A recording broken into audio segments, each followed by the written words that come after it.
This happened a few winters ago.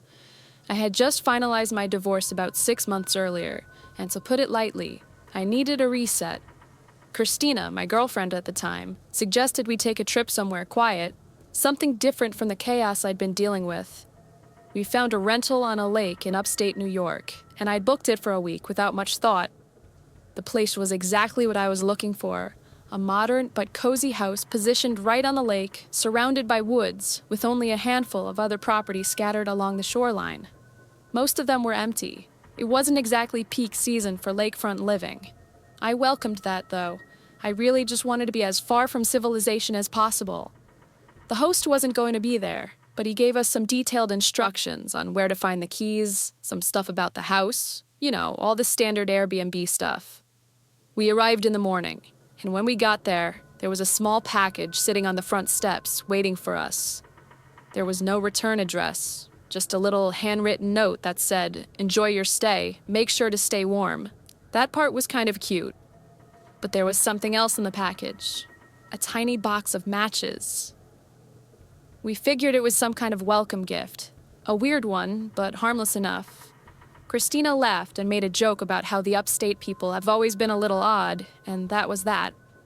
The next 2 days were exactly what we wanted. Long hikes through the snow, hot drinks by the fireplace, total peace and quiet. Oh yeah, I should probably mention that the snow had been steadily falling since we arrived. Not quite a blizzard because there wasn't that much wind or fog, but there was enough snow to make the landscape feel untouched. It was perfect. I think it's a good time to describe the layout of the house, at least somewhat. The master bedroom where we slept was on the second floor. It had these massive windows across from the bed that overlooked the lake. The roof, or at least the windows, must have been pretty thin because we could hear the patter of snowflakes from inside, which was a really nice touch. There was also a skylight in there, so we could fall asleep to the beautiful sky and snow. Sometime after midnight on the third night, I woke up to a sound. It was barely audible over the sound of the wind and the snow. The first thing I noticed was actually the storm. The snowfall had gotten considerably heavier since I had fallen asleep, and the outdoors was starting to resemble more of a blizzard. I shifted my focus back to the sound and realized why it stuck out. It sounded man-made, almost mechanical, unlike the natural sounds you'd expect to hear out in the wilderness. I quietly got out of bed, careful not to wake up Christina, and I made my way across the room. I looked out the window and saw the last thing I expected to see. A snowmobile. It was moving slowly across the ice. I know it's not the most abnormal thing. People drive snowmobiles on frozen lakes all the time. But I was just so confused given how late it was. Like I said, the snow was falling more heavily now, so visibility wasn't great, but I could still make out the shape. The driver was moving cautiously, like they weren't completely sure about the ice. And then they just stopped entirely. I watched as the person climbed off and started waving their hands like they were in distress. It looked like they were shouting, but I couldn't make out what they were saying. To my horror, I realized that they were facing in the direction of our house. Did they know we were there? It was impossible. Either way, it looked like they needed help. So I woke Christina and told her what was happening. Then I got dressed, went downstairs, and stepped outside onto the deck. It was freezing, even with the layers I was wearing. As soon as I opened the door, I got hit with another surprise. The person on the ice was a woman. I could tell because she was shouting for help, saying, "Thank God someone's there," and repeating that she lost her little boy somewhere in the snowstorm. It sounded like she was crying, or borderline hysterical. It wasn't a question of whether or not I'd help. If there was a child out there in that weather all alone, they weren't gonna last long. I laced my boots and made my way toward the lake, telling Christina to stay inside. As I approached the woman, I started to make out more details of her appearance. She was bundled up in a thick fur coat, and her hair was pulled back into a tight braid. The ice was completely solid. There wasn't even a chance of falling through. So I started to relax, knowing that it would have been impossible for that little boy to have fallen through. As I got closer, she started saying that he had run away from home and that she was looking for him. That statement gave me some pause. I had expected her to say something like he had fallen off her snowmobile and she hadn't noticed, and then I started to think about how ridiculous even that story was. How the hell do you not notice your own kid falling off a snowmobile? The adrenaline must have been clouding my judgment, because I hadn't even thought about it until right then. I was just about to ask her for more details, when she said something that literally made me freeze. She asked me if I still got those matches, and I could tell she was smiling. For a split second, I had no idea what she was talking about, and then it all clicked at once. The matches, that package from the first day, the note. She had left it, not our host. Before I could react, she reached into her coat and pulled out a gun. She demanded my wallet and phone, and I gave them to her. I had no other choice. The whole interaction happened within the span of not even 30 seconds. Without another word, she climbed back onto the snowmobile and disappeared into the whiteout. As she was speeding away, I turned towards the house and ran as fast as I could on the ice, shouting for Christina to call the police the whole time. She was already on the phone with them when I finally made it back to the house.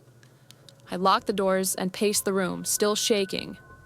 I kept looking outside, half expecting to see that snowmobile circling back. The cops showed up about an hour later. By that point, the fresh snowfall had already covered any tracks that woman had left behind. Christina was hysterical, but I was mostly angry. I had come here for peace. There was hope, though.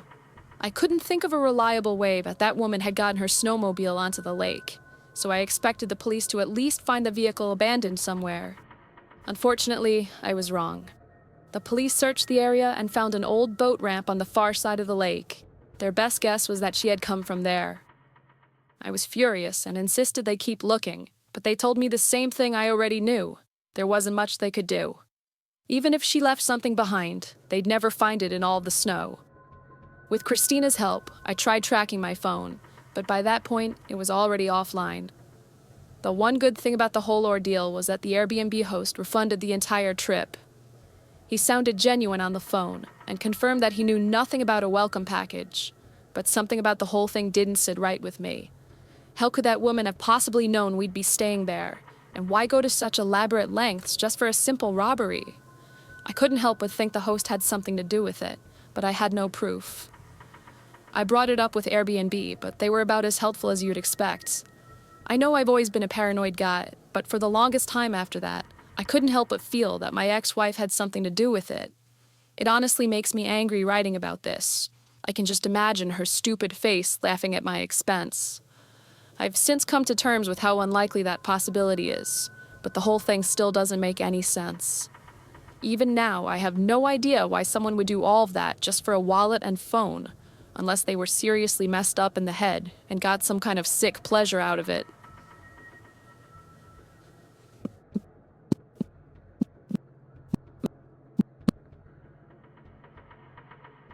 My family owns a Northern California lake house that we visit for a couple of short weeks out of the year during primetime summer weather. It's 2 stories tall with an attic. When my younger sister and I were little, we used to climb into the attic and pretend we were camping with sleeping bags. We would even bring our puppy up there. There was one small window in the attic that we would peer through to look down at the lake. We always got a kick from watching people. In our early teenage years, we got a bit too big for both of us to stay in the attic comfortably, so that put an end to our sleeping bag antics. Looking back, it was a little sad, but everyone's got to grow up eventually. When our grandparents died, my parents inherited the remainder of their furniture.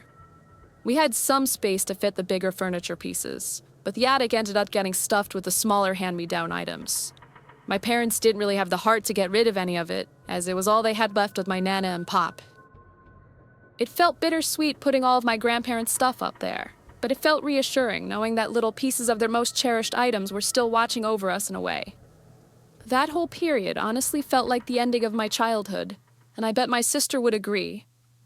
As we got older, it got harder for my family to make it out there to the lake house due to my studies and my parents' work. At best, we could all maybe get a singular week off for a family trip, but nothing beyond that. My parents didn't really want to rent it out during the many months we weren't there because they were scared of getting their antiques ripped off or broken by sketchy tenants. So for most of the year, it was more or less abandoned, only really being kept up by the landscapers my parents had to deal with. But a few years back, they met a local elderly veteran now working as an antique craft restorationist, and eventually signed a year-long lease with him, trusting him not to rough up the place. He was a small, disfigured man with white hair and one of those gruff, greasy beards. We all thought he looked a bit bizarre, with a gravelly, off-putting voice to match. But my dad bonded with the guy over his military background. My dad told us reassuringly that none of us understood what it was like to lay your life down for your country, and that guys like him were deserving of a good deal on a place to stay. We didn't really have a say in what my dad decided to do, but I can tell firsthand that this elderly man seriously creeps me out. Besides just that, we were all a bit sour about my dad signing the lease with the guy because it also meant that we wouldn't be able to visit the lake house in the summer. Anyways, my parents could use the extra cash while putting us through college, so my sister and I got over it. Even though our parents trusted him to keep the place from burning down, they would periodically check in on him through a little prodding from the landscaper workers. Plus, my parents had to make sure he hadn't fallen or had any issues that had gone unnoticed. These indirect check-ins seems like the perfect solution. We stayed out of his nose, but still got peace of mind. You might call that a little invasive, but this guy was getting a great deal on the place anyway. I guess an elderly, crusty guy in his twilight years couldn't really care less about occasional questions from laid-back landscapers now and then.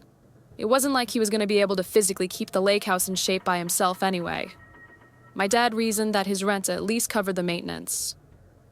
Despite it looking like he'd been a decent tenant, that all went out the window when the maintenance guys pointed out his predatory behavior to my mom over the phone.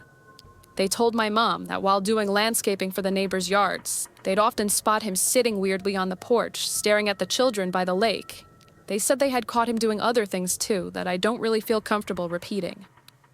My mom was a real saint, and absolutely loathed the idea of a disfigured old man eyeing children while being a tenant in her beloved lake house.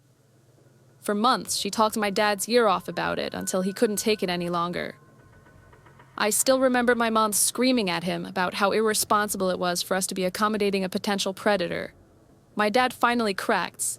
When the end of the year-long lease was up, my dad tried to let him down easy. He had high respect for him as a veteran. My dad lied and told him that they planned on having some work done to the house that would leave him without electricity or plumbing for a few months. The guy left without too much of a fuss. It wasn't like the money my parents had made off of him was great. They assumed he'd be able to find another spot just fine.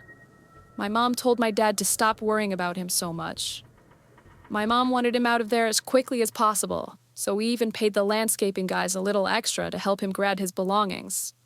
Admittedly, I was also kind of happy to see him calm. It had always felt weird that someone so strange had basically unlimited access to our house. Anyway, about a year after that, my younger sister graduated college, so my parents seized upon the opportunity, clocked in their sick days, and flew us out for a summer trip at the lake house. My parents had recently gotten a black lab mix named Bear, who my sister hadn't met yet, so she was especially thrilled. I'll skip all the irrelevant stuff, but by the time we actually made it to the house, the sun had just started setting, so we decided to leave Bear inside while we grabbed dinner in town. The house wasn't stocked with groceries or anything, so we didn't really have another option. Before we left, I noticed Bear was acting strange. His ears were perked up and he kept pacing, like he was waiting for something. I figured he was just restless from the long trip and brushed it off. We weren't gone long, just enough time to eat and let the heat die down. But when we stepped back inside, something felt off, like seriously off. Before I could say anything, I saw Bear. He was sprawled out at the foot of the stairs, panting hard. My sister screamed, and I realized there was blood smearing the floor beneath him. My mom immediately pulled out her phone, presumably to call 911. Without a word, my dad made his way into the kitchen and grabbed a knife. I followed suit, and the two of us slowly made our way around the house, searching for the intruder. By the time we made it to the top floor, my dad motioned for me to stop. It took me a second, but I ultimately realized what he was looking at. The attic hatch was open. It wasn't wide open, just cracked, but enough that we could see the faint glare of a flashlight shining down. I'm not proud to admit it, but I was petrified in fear in that moment. If it weren't for my dad, I don't know what would have happened. Without hesitation, he yanked the hatch and started bounding up the ladder. I didn't fall in this time, I was too scared. I listened, expecting to hear some kind of fight, but no such sound came. Instead, a few moments later, my dad climbed back down the ladder, seemingly calm. He whispered to me that it was our old tenants, and I could tell that he was really torn about what to do. My mom eventually came running up the stairs, and when she found out what was going on, she started screaming at the top of her lungs. My dad wanted to let the guy go, but my mom wasn't having it. She had called the police already anyway, so that was that. When the police arrived, they went up to the attic, carried the guy down the ladder. He looked like he was in really bad shape, and I could tell my dad had nothing but sympathy. The police found our house key on his person, which also angered my mom because my dad had told her that he had changed the locks. Luckily, Bear survived, although he was seriously injured. As awful a thing as that man had done, my dad refused to press charges, no matter what my mom or sister said to convince him. That was actually one of the biggest fights my parents ever had, and I never understood why my dad had so much sympathy for someone who had literally stabbed his dog. This all took place about a year ago, and we haven't been back to the lake house since. I really hate to say it, but this experience seriously tainted my childhood image of that house. I can't say I want to go back anytime soon.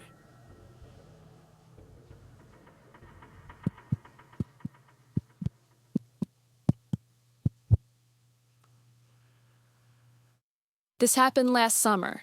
I was 20 years old. My name is Kevin. My friend James comes from a very wealthy family. His dad is like an IP lawyer who contracts with the US government or something. They've got a bunch of properties all over the country, and a handful of international ones too. That's the kind of wealth I'm talking about. One of their houses is on a relatively large but overall pretty secluded lake. The lake itself isn't so big that you can't see the houses on the other side of it, but it would be a workout and a half swimming across the whole thing. James' parents were never around, so he pretty much had unlimited access to that house, and he often invited friends over, with permission of course. There's something about being out on the lake that makes you feel invincible. It's a different feeling than the beach, for sure. I'm not really sure how to explain it, but there's more of an exclusive vibe to it. Hopefully, I can be successful enough to afford one day. Like I said, the lake itself is pretty secluded. Big fancy houses line the perimeter, but most of them would usually sit dark and empty. A lot of them were vacation homes for people who barely even use them. It's honestly kind of a shame thinking about it. There are upsides to that, though. James would throw the craziest parties there because there were usually no neighbors to call the police. This night was different, though. It was just the two of us, having a more chill night. I won't get into it, but I had just broken up with my girlfriend of 3 years, and I was in dire need of some bro time. We were having a few beers out on the dock when I noticed a light flicking across the lake. I can't remember exactly what time it was. At first, I thought it was just the sun perfectly reflecting off something into my eye. But even when I moved my head to the side, I could still see it. It was flashing, like someone was turning a light on and off repeatedly. I told James, and the two of us became fixed on it, trying to figure out what it could be. At some point, we realized the flashing wasn't random. It was following a pattern. 3 short bursts, followed by 3 longer ones, followed by 3 short ones. I guess I'm dumb for not knowing this, but James snapped his fingers and said it was Morse code. I looked at him like he was crazy and asked him when in the world he had learned Morse code. He told me he didn't actually know it, but he knew what 3 short, 3 long, 3 short meant. SOS. I called BS and pulled out my phone, but to my surprise, he was actually right. Like I said, maybe I'm dumb for not knowing that, but I'm not really one for obscure knowledge anyway.